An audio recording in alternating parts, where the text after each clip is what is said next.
Hello everybody, I'm in Utah, Beaver in Beaver, and as a matter of fact I'm in Beaver campground. And okay, I just want to let you know how I went from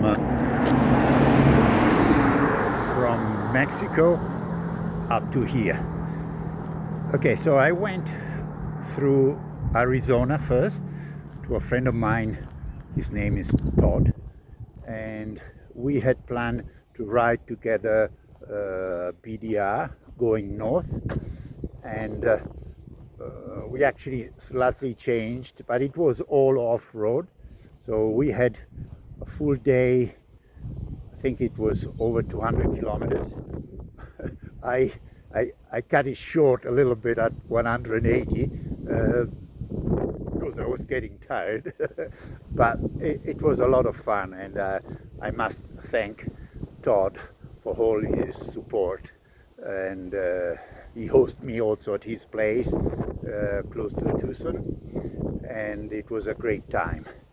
After that, I mean, we were planning to do a second day together, but somehow it was getting cold, and so he decided to ride back home, and I had to keep going. And so I initially went, I mean, originally we stopped in Flagstaff, and during the night it was 0 degrees. That's why it was pretty cold. And so I went to the Grand Canyon, the South Rim, and when I got to the campground, it was full, there was no water, and it was snowing. So it wasn't favorable to stay there. So I kept going. I went to another campground. I had to drive for a couple of hours, and I didn't realize that it was the North Rim. And the North Rim is even higher than the South Rim. So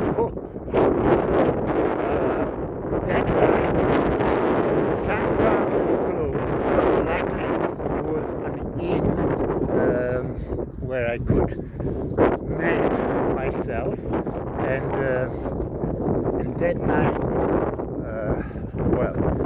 was -3, so I was very happy to be inside in a cozy bed. And another couple of things that happened during these 2 days, Todd, was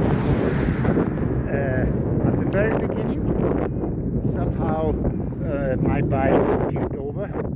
And I don't know if you can see. I mean, it's a gorgeous day. It's a bit cold though. In recently,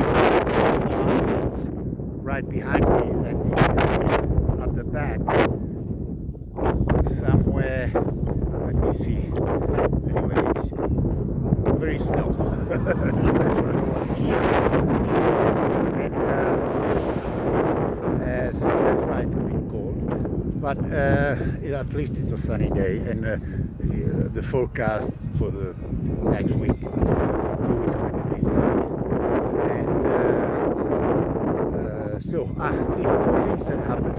So at the very beginning, while we were just about to start, my bike tipped over, and the number plate slashed my pants. So I had to find a way to fix it, to repair it. So temporarily, I used some duct tape. And the second thing that happened, kind of a bit of a bad luck, I would say. A little branch of pine needles fell on my tent, exactly in the only spot where it's a bit flat at the top, and punctured my tent. So I had to trying to fix also my tent. So that's why I wanted to have let's say a good place to rest. And I did. I managed to put a couple of pads underneath and a bit of duct tape, and as far as my pants, when I reached when I reached Utah, I stopped over at another couple of friends. His name is Tyler and his lovely wife Jessie. So I stayed there one night, and she was so kind to stitch up my pants. They look like almost new. So I'm pretty happy. And now I keep going north, and I passed Zion Park yesterday, and it was quite amazing. I mean, Utah is all amazing. It's really majestic. Wherever you go, there are great parks, and I've done this 30 years ago, and it's still quite something. So yeah, if you want to plan a holiday, Utah, it's a great place for hiking. There are lots of tracks, walking, and it's good for camping. Of course, May, June, July is the best period. During winter, it's obviously too cold. And so I hope you enjoy my reports. And if you do, subscribe the channel, like the expert say. So all the best to everybody. Big hug.